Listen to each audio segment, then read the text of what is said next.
In the 90s, The Dark Knight returned to the world of animation in a big way, thanks to Bruce Timm and crew.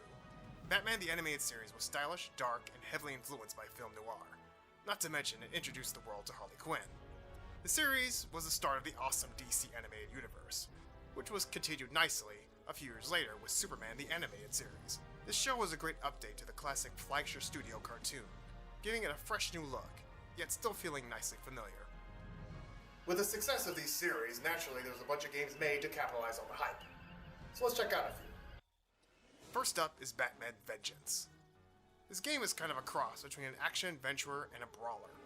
As the Cape Crusader, aka me, you get wrapped up in a mystery that involves Mr. Freeze, Poison Ivy, Harley Quinn, and the Joker. The look of this game represents the show well, through its art design, voice acting, and storytelling. To use the bat tools, you instantly go into first-person mode. But for example, if you need to use a bat grapple or a batarang, you go behind the cowl. This makes things a little awkward at times. Just the switching from third person to first is a little jarring. Speaking of awkward, Now it wants my help. Less when he says more head he says. You're on your own. when you meet up with an enemy, the game goes into a one-on-one mode, when you trade blows until one falls down. Okay. Any minute. Oh, there he goes. Overall, this game is pretty decent. There's nothing really to complain about. Well, except for the vehicle levels, because they suck and I hate them. Moving on. This is the sequel to Batman Vengeance called Batman Rise of Sinzu.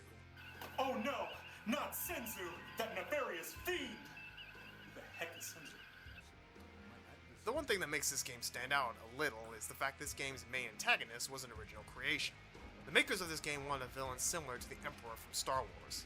Although the game is a direct follow-up to Batman Vengeance, the gameplay style is completely different. This game plays like a 3D beat-em-up. You go through the stage, beat up henchmen, save hostages, all in a time span. You can pick up items and play toss, use bat weapons, and gain more moves that you can buy between levels, giving a little RPG flavor. This game graphically looks great, and the music is kick-ass.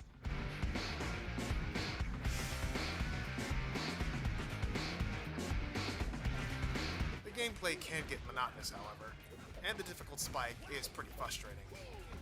You can also select to play as Robin, Batgirl, or Nightwing. Nah, I want to be Batman. Me. So That's nice, Bats. That's nice. Very cute, very cute. Now it's my turn. This is Superman Shadow of Apocalypse. Like the Batman counterparts, this game does a good job capturing the feel of the series it's based on, from the graphics, the voice acting, and storytelling. To better capture the look of traditional animation, the cel-shaded technique was used. But more importantly, how does the last son of Krypton function? Okay, actually. It is a little complex as you can use both analog sticks to move around, but once you get the hang of it, it's pretty cool and effective. There are some nice powers that are on display in this game as well, from heat vision, super breath, and super spin, etc., etc. Most missions comprise of saving civilians from disastrous scenarios, but there are robots that show up which allow me to let off some steam. Oh god, Clark, you're sick! What? It's just some third-degree burn, so he has to live the rest of his life looking like Freddy Krueger.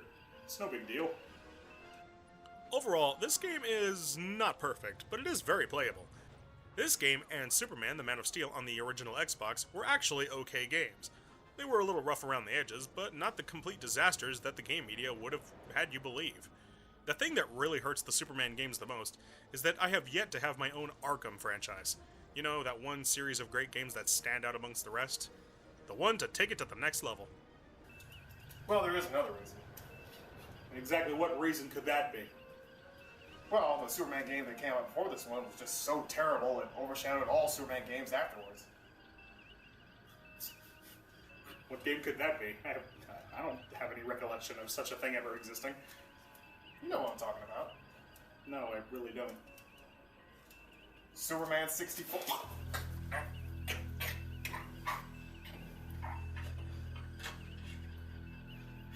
I thought I mentioned to never, ever say those digits in my presence or around my name ever again. 69? Okay. 34? Alright. But 64? Never. mention those around me ever again. You're hurting me. I still have the nightmares.